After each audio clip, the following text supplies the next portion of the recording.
আমরা যারা শুধুমাত্র ভালোবাসার কাঙ্গাল, তারা ভালোবাসা কেন পায় না জানেন?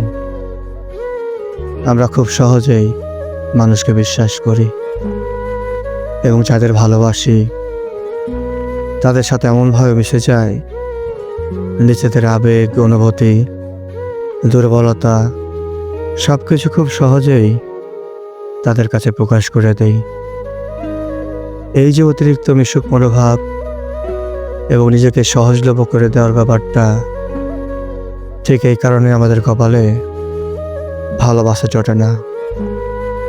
মানুষ আমাদের সস্তা ভাবে, আমাদের আবেগ, অনুভূতি এবং ভালোবাসার কোনো মূল্য দেয় না।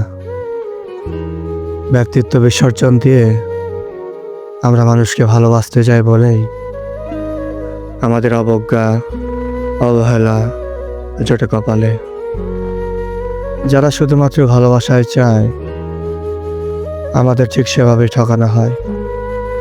ভালোবাসার অজুহাতে প্রতারণা, ছলনা ঠিক আমাদের সাথেই করা হয়। যারা সারা জীবন শুধু ভালোবাসায় কামনা করে, তাদের স্বভাব কখনো প্রতিশোধ পরায়ণ হয় না। তারা সহ্য করে, যন্ত্রণা ভোগ করে, হতাশায় মুখ থুবড়ে পড়ে থাকে। মূলত আমরা যারা শুধুমাত্র ভালোবাসা পেলেই সুখী হতে পারি, আমাদের ভালোবাসা থেকে এমনভাবে বঞ্চিত করে নিয়তি, জীবনে বেঁচে থাকার স্বাদ হারিয়ে ফেলে অনায়াসেই।